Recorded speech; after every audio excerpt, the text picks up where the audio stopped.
Hello everybody, welcome back to another One Piece Burning and Blood video. My name is Silvokiji or Silvokiji, and this is TheZoneGamingGo. So today we're going to be talking about one of my favorite things in One Piece Burning Blood, mostly competitively, and one that's not so competitive, is the Twisters. I call them Twisters, but that's not what their actual names are.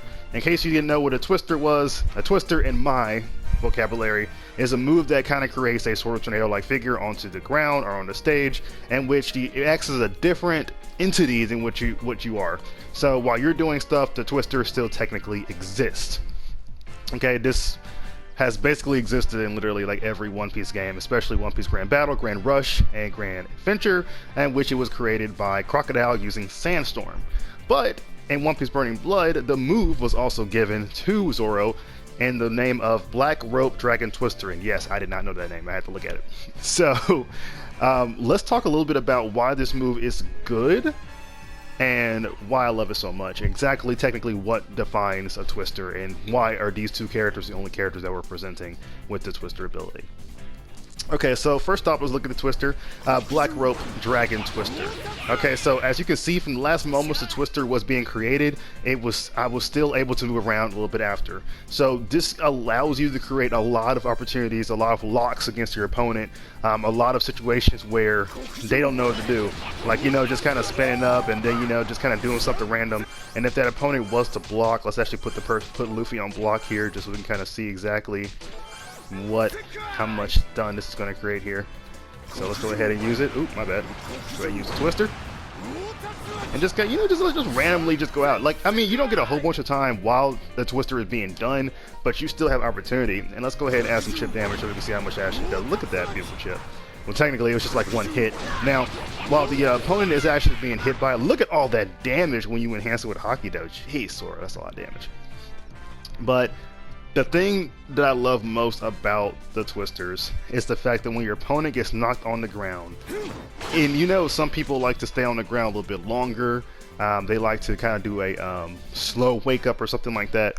While you're doing it, they have to respect the Twister when they go and wake up. They can't just wake up and not block. So if you're afraid your opponent is going to do some sort of reversal while they're on the ground, or some sort of like fast wake up, activate the Twister while they're basically on the ground, and they have to wake up and block. That's how Zoro kind of puts his opponent in a lock category, and that's how he kind of gets them into that wall lock that y'all see a lot. Most of the time when you see a Zoro actually fight, they are rushing their opponent, knocking them down, using the Twister over and over. Your opponent can't really do nothing. And especially with Logia Guard, person does Logia Guard against the Twister, they're going to get shredded. Now remember, Logia Guard is not just based on the damage, it's based on number of hits. Look at how many hits this actually does. That's gonna shred Logia Guard. Yeah, technically that wasn't even enhanced. I think this does a lot of damage regularly. That's interesting. Let's see. Is it the fur from the front or the back?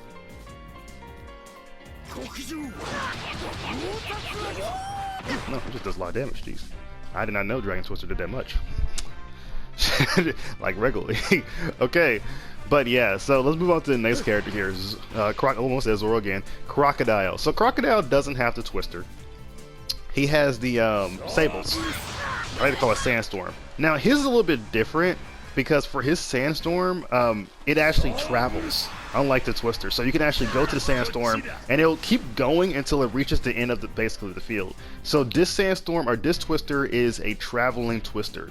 So you can actually just kind of rock it from far away, and just let it kind of get sent out, and you kind of move in with it.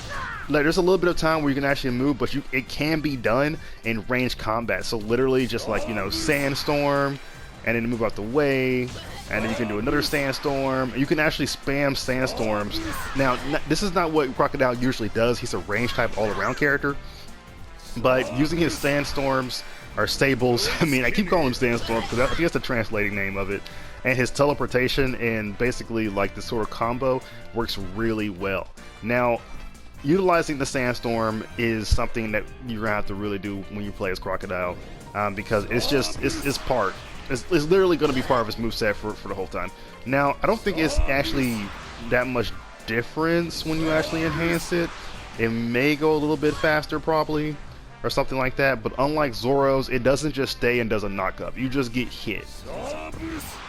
So that's kind of like the only thing. Like you get hit a little bit when you actually, I mean, if it hits you multiple times, but it's not gonna stay in the same spot unless you try to back up. Now, if you're fighting in a sandstorm, like if Crocodile knocks you back into the sandstorm, then yeah, you're definitely gonna get hit. But it's not gonna be like any more punishable than getting hit by the Twister when you're playing against Zoro. So these are the two Twister abilities in the game, or the two moments of Twister. Like I said, this is one of my favorite things in the game. I love seeing Zoro use the Twister. I love seeing Crocodile just go ham with the sandstorms. It's really amazing. It's also very risky when going against Conqueror's Hockey characters and characters that are small. I say small because they can maybe sidestep that and stuff like that. Big characters have a very difficult time dealing with Twisters, simply because they're so big. They basically cover up the entire Twister, so there's nothing really they can do in certain situations. So one of my advices, if you plan on using the Twister type moves, is to kind of know the matchup, who you're actually fighting against, and try not to just spam them out there, because they are slow for startup. As you saw from the Sables actually starting here, and you saw from Zoro actually doing it, there's a little bit of a slow startup before doing them, so that's why most people do it while on the ground, so they can put the opponent into a locked position. But that's a very big difference between a more close range character like Zoro and then compared to a long range variation like Crocodile. Okay guys, that's it for the video. Hope you enjoyed this little explanation on Twisters. Until then, have a good day and enjoy playing One Piece Burning Blood.